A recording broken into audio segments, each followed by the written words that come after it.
मैं तो बोल रहा हूँ बाबा रामदेव को भी कुछ ट्राई करना चाहिए, पक्का हिट होगा। येगरमाइस्टर डाइजेस्टिव जो जर्मनी की सबसे ज़्यादा सेलिंग लिकर मानी जाती है। आज हम इसके बॉटल के बारे में बात करेंगे, इसके एक्चुअल ड्रिंक के बारे में बात करेंगे, थोड़ी हिस्ट्री के बारे में बात होगी, आफ्टर टेस्ट के बारे में बात होगी और कंक्लूड करेंगे कि ये येगरमाइस्टर जो है आपको पीनी चाहिए और या रखनी चाहिए कि नहीं। चलिए देखते हैं आगे। बात करते हैं इसके बॉटल के। अगर आप इसके जो शेप देखेंगे, ये शेप काफ़ी यूनिक है। माना जाता है जो इनके मेकर थे, इन्होंने ऐसी 100 बॉटलें अपने किचन के फ्लोर पे फेंकी थी ये देखने के लिए कौन सी बॉटल टिकती है। और क्योंकि इसका जो यूसेज है, माना जाता है कि हंटर लोग करते थे और उनका टेरेन वेरेन काफ़ी रफ रहता था। तो ये जो बॉटल है, इसका जो आप ऊपर का जो गोल्डन एक रिम देख रहे हैं, इसको इसकी एक निशानी माना जाता है। फिर आता है इनका मेकर का नाम, कर्ट मास। कर्ट मास की बात ऐसी है कि इन्होंने अपने फादर को ज्वाइन किया, विलियम मास, जिनकी एक विनेगर की फैक्ट्री थी और उसको इन्होंने कन्वर्ट किया एक लिकॉर की फैक्ट्री में। ये ड्रिंक काफ़ी फेमस होने लगी और उसके बाद इसको यूएस में भी फेमस किया। किसने? सिडनी फ्रैंक ने। सिडनी फ्रैंक वही इंसान जिन्होंने ग्रे गूस को फेमस किया था यूएस में। ये बंदा भी एक मार्केटिंग जीनियस ही था, आप जानते हैं इसको। अगर वो इसके थंबनेल को बनाते तो ये थंबनेल ऐसा बनता।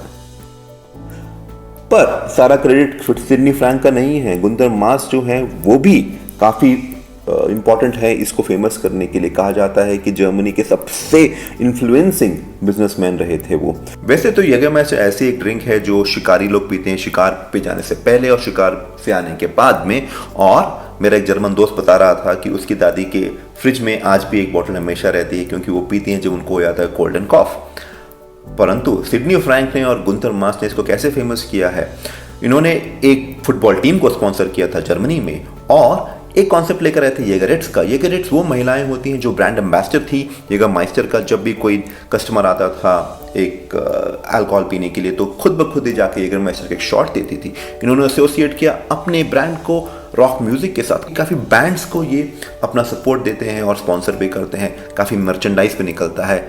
रेसिंग कार में भी इनका हाथ है, काफ़ी लोगों को ये स्पॉन्सर करते हैं। थोड़ा बॉटल के बारे में और बात करते हैं। यहाँ पर लिखा हुआ है सिंस 1878। ये बात गलत है, 1934 तो येगरमाइस्टर बनी नहीं थी। फिर अगर आप यहाँ पर नीचे देखेंगे तो इनके जो लेबल के सराउंडिंग में जर्मन में लिखा हुआ है, क्या है ये? ऑस्कर करके एक कवि हुआ करते थे, उनकी एक कविता की कुछ पंक्तियां हैं। मैं हिंदी में अनुवाद करता हूँ जर्मन का। बोलना ये चाहते हैं कि एक शिकारी को अपनी शिकार का तरीका होता है वो इस तरीके से करना चाहिए जिस तरीके से ऊपर वाला चाहता है। हंटिंग का बहुत इंपॉर्टेंस रहा था जर्मनी में, अभी भी है। तो इनके जो ओनर भी थे कर्ट मास, वो भी काफ़ी बढ़िया हंटर थे। जब उन्होंने ये ड्रिंक बनाई उन्होंने सोचा क्यों ना हम इसको डेडिकेट करें हंटर्स के लिए। और उस बात से हम आते हैं यहाँ पर इनके लोगो पे। अगर आप यहाँ पर लोगो देख रहे हैं तो आपको देखा होगा कि एक बारहसिंगा के सर के ऊपर एक क्रॉस है। कहानी ऐसी है कि एक इंसान हुआ करता जिसको हंटिंग का काफ़ी शौक था और वो प्रतिदिन हंटिंग के लिए जाता था। वो वाला दिन भी संडे वाला, जहाँ पर यूजुअली ईसाई लोग गिरजाघर जाते हैं। तो एक दिन ऐसा हुआ कि ये गए हंटिंग पे और उन्होंने देखा कि एक बारहसिंगा के सर के ऊपर सर क्रॉस था। उनको लगा कि ये भगवान का बताया हुआ कोई दृश्य है। तो उनको समझ में आया कि उनकी क्रूरता कितनी ज़्यादा हो रही थी और उन्होंने छोड़ दी हंटिंग और चल दिए क्रिश्चियनिटी की तरफ। ये शिकारी जाके आगे बना बेल्जियम के एक रीजन का बिशप भी। इनको उपाधि मिली सेंट की। और ये शिकारियों के बने पेट्रन्स, मतलब कि वो संत जो सुरक्षित रखते हैं उन शिकारियों को जो शिकार पे निकले हैं। और इस टैग का नाम भी पड़ा हुबर्टस टैग। आगे वाली बात यहाँ पर है कि येगरमाइस्टर का सिंबल इटसेल्फ दी आइकॉनिक है ये, क्योंकि इसके अंदर अगर आप नोट करेंगे तो यहाँ पर जो एस है, this S called long S. पुराने ज़माने में एस ऐसी हुआ करता था और आज के ज़माने में ये लिपि नहीं है, बट येगरमाइस्टर आज भी इसको यूज़ करता है। येगरमाइस्टर अगर आप शब्द को देखें तो ये दो शब्दों से बना है। येगर जिसका मतलब है हंट और माइस्टर जिसका मतलब है मास्टर। ये बैजेस उन लोगों को दिए जाते थे जो एक फॉरेस्ट के रीजन को सुरक्षित रखते थे हंटिंग के नियमों के हिसाब से। उसके बाद कहते हैं कि यहाँ पर लिखा हुआ है 56 इंग्रेडिएंट्स। इसके बारे में हम टेस्टिंग के समय बात करेंगे। मैच्योर्ड इन ओक कास्ट और ये बनती है मास येगरमाइस्टर एससी में, जो कि ओरिजिनल कंपनी है उल्फenbüttel में। पीछे क्या लिखा जा रहा है? पीछे अंग्रेजी में लिखा है कि 56 सिलेक्टेड बोटानिकल चीज़ों से इसको बनाया गया है फिर उसके अंदर ओक बैरल में रख के इसको हार्मोनाइज किया गया है और एक काफ़ी कॉम्प्लेक्स और फ्लेवर्ड बैलेंस मिलता है इसको, बैलेंस फ्लेवर मिलता है इसको। और इसको सर्व करना चाहिए आइस कोल्ड हमेशा। प्राइस की बात की जाए तो रिटेल मार्केट में, ट्रैवल रिटेल मार्केट में आपको ये मिल जाएगी तकरीबन 2000 पे, और अगर किसी आप वाइन शॉप में ट्राई करेंगे तो वही 5000 के तकरीबन मिलेगी। महंगी है इंडिया में। मैंने एक बॉटल रखी हुई है जो आइस कोल्ड हो रही है -18 डिग्रीज पे, मैं जाके उसको लेकर आता हूँ।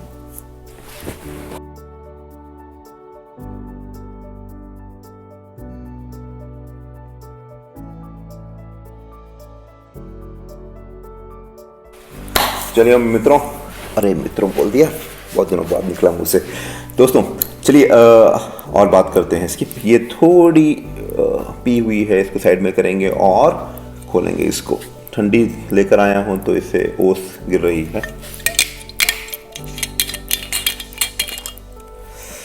2 ग्लास यूज होंगे आज। 1 ग्लास ये वाला जो मेरा फेवरेट है ऐसे लिक्योर के लिए, पूरा नहीं भरूंगा, तकरीबन 15 ml, और उसको बाद में भरेंगे जो कि है हमारा ओरिजिनल jägermeister का ग्लास। इसको हम यूज करेंगे टेस्टिंग के लिए।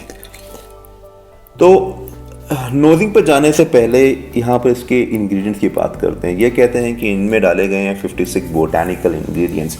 एक ज़माने तक 2016 तक ये 56 इंग्रेडिएंट्स को मेंशन भी नहीं किया जाता था और ये लेबल ऐसा था भी नहीं। काफ़ी समय से लेबल बदलते हुए आ रहा है और आज का लेबल ऐसा है। ये जो इंग्रेडिएंट्स हैं इसके तकरीबन 25 इंग्रेडिएंट्स तो ये खुद ब खुद jägermeister अपने डिस्टिलरी की जो गैलरी है वहाँ पर दिखाते हैं। तो सारे के सारे तो बताएंगे नहीं कि 56 कौन से हैं, क्योंकि इनके ये ट्रेड सीक्रेट्स माने जाते हैं और ऐसे वाले एक सेफ में रखे जाते हैं। तो इसकी अगर थोड़ी नोसिंग है, जो इमीडिएट मेरे को एक फील जो आता है jägermeister का, वो मुझे आता है अगर कभी आपको टाइगर बाम का अनुभव हो और अगर आपने उसको फटाक से लिया हो नाक में तो एक पंजेंट सा रहता है, वो मेरे को एक इमीडिएट आता है। इसकी बनाने की पद्धति में ऐसा है कि जितने भी इसके जो इंग्रेडिएंट सोर्स होते हैं, और जानने की बात बहुत इंटरेस्टिंग है कि इसके इंग्रेडिएंट्स काफ़ी सारे इंडिया से भी सोर्स होते हैं, श्रीलंका से सोर्स होते हैं, नॉर्थ अफ्रीका से होते हैं, चाइना से होते हैं और नेपाल से भी होते हैं, और बाकी यूरोपियन रीजन से भी आते हैं इसके इंग्रेडिएंट्स। तो इसके जो इंग्रेडिएंट्स हैं उनको पहले लेकर कैटेगराइज किया जाता है, फिर अल्कोहल के साथ बड़े बड़े टैंकर्स में डाल के रखा जाता है तकरीबन 3 से 4 दिन। उसके बाद उसको निकाल के फिल्ट्रेशन होती है और फिल्ट्रेशन होने के बाद उसको 1 साल रखा जाता है ओक में। तो फिर से निकाल के फिल्टर करते हैं, फिर मिक्स करते हैं कैरमल के साथ, पानी के साथ और अल्कोहल के साथ, और फिर होती है इसकी बॉटलिंग एट 35 ABV। इसका मतलब ये 35 ABV मतलब आप इसको नीट पी सकते हैं, नीट ही पीते हैं लोग इसको। नोजिंग में अप फ्रंट जो आता है एक स्वीटनेस सी आती है, एक ठंडा है मिंट फ्लेवर आप इसको कह सकते हैं। एक कैरामल का तो आ ही रहा है, सिनेमन भी है, क्लोव भी है, एक इलायची है, जयफल नटमक जो बोलते हैं इंग्लिश में, कड़वा संतरा, संतरे का छिलका, थोड़ा अदरक, स्टार एनीस, और एक जुनिपर बेरीज करके है जो जिन में भी डलता है, उसका भी एक हल्का सा नोट आ रहा है यहाँ पर। मतलब हल्दी छोड़ के सब है। एक लिकोरेस करके एक हर्ब आता है, हमारे यहाँ पर भी यूज़ होता है। मैं काफ़ी समय से सोचने की कोशिश करूँ हिंदी में क्या बोलते हैं, याद नहीं आ रहा है। वो बहुत ठंडा रहता है, वो भी बहुत ज़्यादा इंग्रेडिएंट्स है दोस्तों, मैं कितना बताऊँ आपको। ये हर्बल लिक्योर है तो बहुत सारे हर्ब इसके अंदर मिक्स हुए हैं, जो आप सोच सकते हैं सब है। मैं तो बोल रहा हूँ बाबा रामदेव को भी कुछ ट्राई करना चाहिए, पक्का हिट होगा। उनके पास भी काफ़ी जड़ी बूटियाँ हैं, मुझे पता है। हाँ, नहीं पकड़ में आ रहा है दोस्तों, इतना सब कुछ है, नहीं पकड़ में आ रहा है।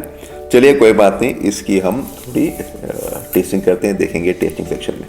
टेस्टिंग के लिए हम डालते हैं इसकी ओरिजिनल शॉट ग्लास में, थोड़ा 15 ml, इसमें भी ज़्यादा नहीं पीना चाहिए ये सब, और देखते हैं इसका टेस्ट क्या है। वैसे तो शॉट में ली जाती है, पर टेस्टिंग के लिए मैं थोड़ा सा अपना सेम प्रोसेस यूज़ करता हूँ। पहले थोड़ा टिप में लेंगे और देखेंगे।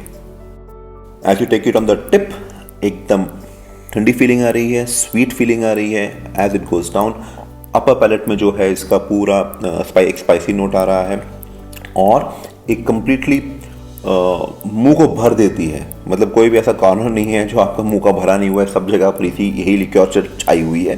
जैसे गले में आप उतारते हैं तो एक ठंडा, एक हॉट एंड कोल्ड वाला एक फीलिंग आता है आपको। चलिए अब इसका थोड़ा बड़ा सिप लेते हैं।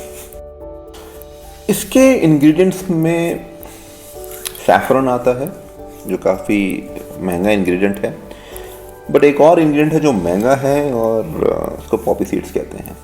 ये आप तो जानते हैं कि उसके बेनिफिट्स क्या हैं, पता नहीं और क्या क्या डाला गया है इसमें। एक बात लोग ये भी कहते हैं कि इसके अंदर हिरन का खून है, ऐसा बोला जाता था। ये एक मिथ है जो कि कंपनी की वेबसाइट में कंपनी वालों ने ही उसको बस्ट कर दिया है।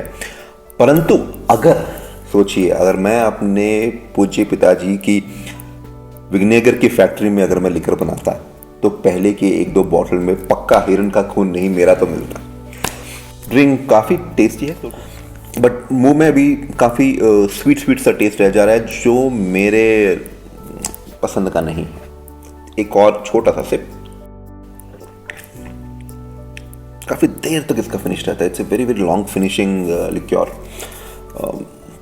टेस्टिंग के लिए इसको यूज़ किया भी नहीं जाता है। चलिए आगे बढ़ते हैं, इसका कंक्लूजन देखते हैं।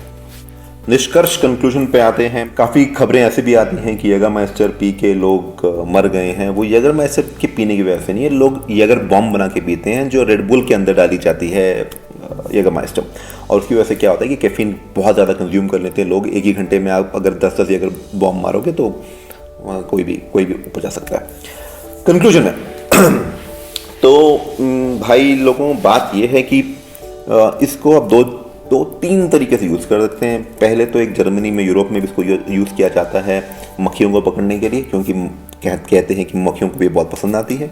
दूसरा इसका तरीका है खाने में यूज़ करने के लिए। अगर आप मीट कुछ बना रहे हैं तो जैसे आप चिकन विंग्स बनाते हैं बारबेक्यू सॉस के साथ, इसको भी यूज़ कर सकते हैं। सिमिलर ही आपको देगी, काफ़ी फ्लेवर्ड है हर्ब्स की वजह से। और तीसरा जो है ये आप यूज़ कर सकते हैं शो ऑफ करने के लिए। मतलब कोई पार्टी वार्टी है आपके घर में, आपको दिखाना है कि ये गम मस्त है, ये गम मस्त बॉम्ब पियेंगे, तो उस चीज़ के लिए भी आप रख सकते हैं। बस एक बात ध्यान रखिएगा, जब आप सर्व कर रहे हैं तो एट -18 डिग्री सर्व कर दीजिए, राइट। और चढ़ती है भाई इससे तुरंत चढ़ती है, जल्दी चढ़ती है। मीठा है तो मीठे से तो वैसे भी चढ़ती है, मीठा और अल्कोहल कॉम्बिनेशन ही वैसा है। आज के शो में इतना ही। कोशिश की थी आपको और इन्फॉर्मेशन बताने की जितना आप ऑलरेडी जानते हैं उससे भी। आशा करता हूँ आपको पसंद आया हो। अभी तक बने रहने के लिए शुक्रिया। फिर मिलेंगे एक और एपिसोड के साथ।